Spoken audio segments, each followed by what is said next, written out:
Oceania के छोटे द्वीपीय देशों में ऐसा लगता है कि जीवन ठहर सा गया है।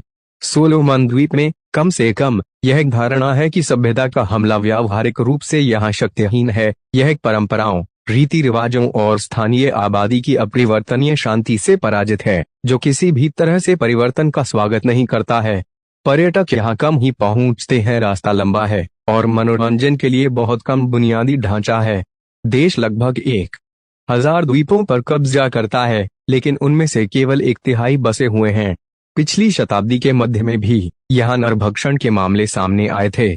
ऑस्ट्रेलियाई डॉलर यहाँ आधिकारिक प्रचलन हुआ करते थे, लेकिन लंबे समय से उन्हें अपने स्वयं के द्वारा बदल दिया गया है।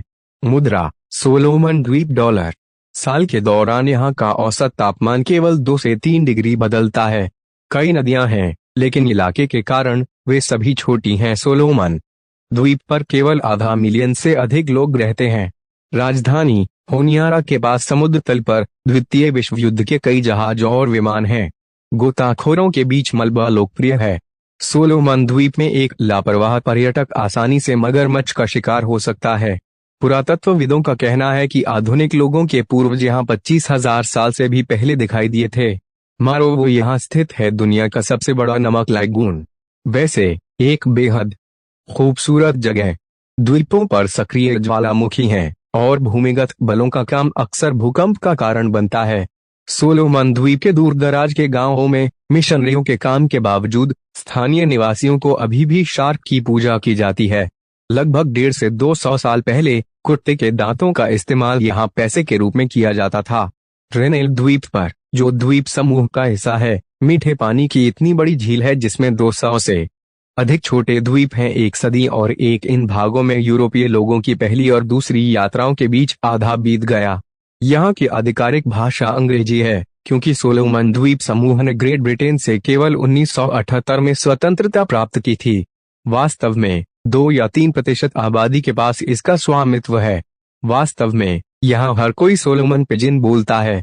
देश का नामात्र का मुखिया अंग्रेजी सम्राट है। सोलोमन द्वीप के निवासियों की त्वचा का रंग गहरा है, लेकिन उनमें से कई गोरे हैं। क्यों, अभी भी कोई नहीं जानता, लेकिन इसका निश्चित रूप से यूरोपीय प्रभाव से कोई लेना देना नहीं है।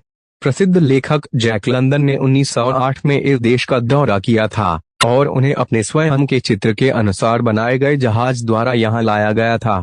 सोलोमन द्वीप समूह में कोई सेना नहीं है। पुलिस और तटरक्षक हैं। कुल मिलाकर लगभग 500 लोग, या लगभग 0.1%। आबादी: देश की गहराई में कई मूल्यवान खनिज छिपे हुए हैं, लेकिन कोई भी जमा को विकसित नहीं कर रहा है। यूरोपीय शैली के घर और यूरोपीय कपड़े बड़े शहरों में स्थानीय मानकों के अनुसार आम हैं, लेकिन ग्रामीण इलाकों में यहाँ के निवासी अक्सर लंगोटी और पारंपरिक झोपड़ियों के साथ काम करते हैं।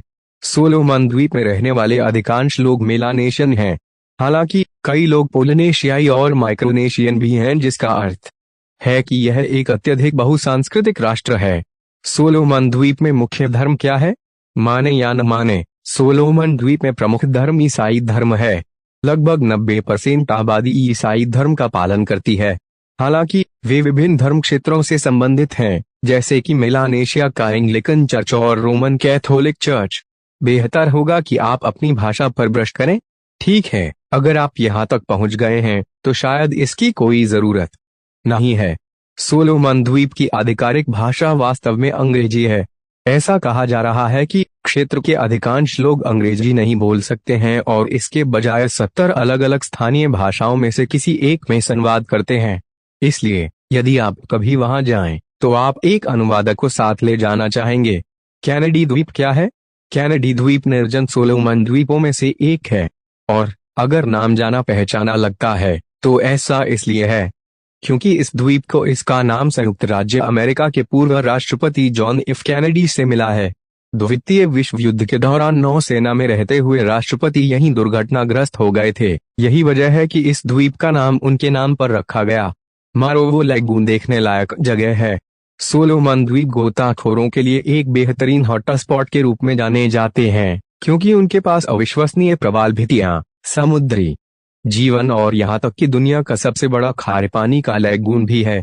माना जाता है कि मारोवो लैगून 700 वर्ग किलोमीटर, लगभग 270 वर्ग मील तक फैला हुआ है। बेहतर होगा कि आप मान लें कि ये तटरेखाएं असली हैं।